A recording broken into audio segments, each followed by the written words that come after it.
Del Norte. It was shot in 2005 by Daniel Fearing, age 17, and Michael Troop, age 15. Bigfoot is watching the boys, then leaves after the boys point at it. This was posted without a soundtrack and was an early post on YouTube at 240p or maybe 360p. The boys attempted to authenticate it themselves by removing the soundtrack and putting some pictures in. This confirms Ostman's pads in the bottom of the foot, modified Achilles tendon. You'll see that. Rise and pause and fall in the step. The inline step, like a tightrope, is seen. Hiding with instinctual retreat. Long arms, they're over 50% of body height. Coned head, high shoulders, long back step. Okay, let's look at it. Del Norte County is in Northern California near Klamath Falls, and it's the site of probably 1,000, 2,000 reported sightings in the area. And there's walks through like this. And there's the first part, and then they move down the path a little bit, and then through the trees they catch it kind of walking away. I'm not sure if the camera just jostled down or back up, and then it just kind of moves around. You see the camera, and that's it. Okay, now let's do an analysis. Okay, first thing, we're going to zoom in here, and there you can kind of see the white of the face, and it kind of moves, and you see the finger in the bottom left hand part of the screen is pointing right over there, and at that point it stands up, and you see the white of the arm, and the path is going to be heading across. The arm glistens in the sun, and as it moves, now you can see the rear end, which is almost like it's the gray in the bottom of the skin, and you can see there, and it's going to move through there, up and down and away. Okay, it's not too bad. Now there's a last portion where it's going to kind of walk through there. Now, what's important? The Ostman pads, which is first described by Albert Ostman. If you look at Patterson-Gimlin, you'll see there's these white pads in the bottom of the feet. It's white right there.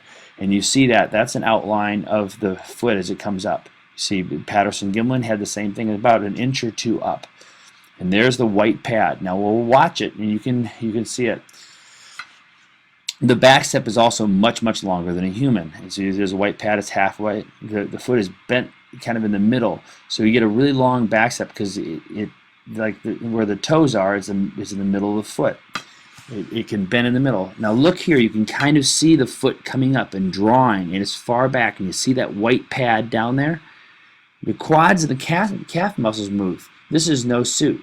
So as it pulls forward, you can actually see just below the rear end, you can see the muscles contracting. The muscles contracting. Meldrum has a theory that the leg bone in the middle there connects more in the middle of the foot, and then there's Achilles tendon in the back. And that's how they allows them to do this. Well, in this one here, you can kind of see that the connection is probably a little bit different. So if you look inside this yellow circle, you'll see that there's kind of it indents back in there. So it's a little bit. So you see that indentation? Okay. Now there's a dramatic pause in the step. You can see the rise and fall. Now look at the Freeman footage. You'll see that as it goes up here, it goes up and down, up, down, and up. The rise and pause. And there's a pause right at the top.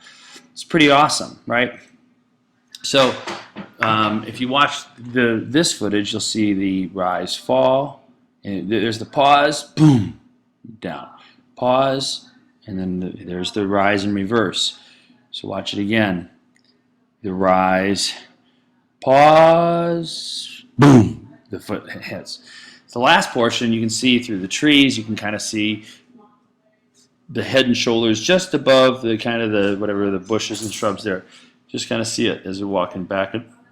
And now this isn't great when we go through here, but you can kind of see the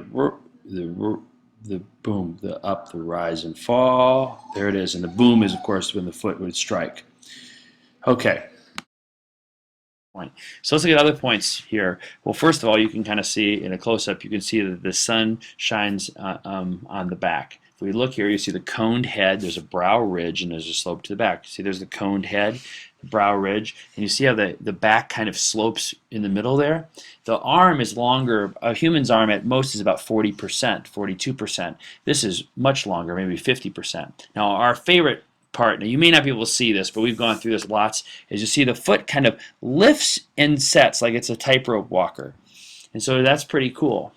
So this tightrope walking would give them greater speed, an inline trackway, and it also, keep them from hitting stuff in the forest. Conclusions. Albert Ostman in 1926 hit the story is true. There are pads in the bottom of their feet. Sasquatch have a long back step, and Sasquatch as a group are probably know to be wary of us. But is it possible they've, as a group, decided on that, communicated to that, or is it in their nature to hide all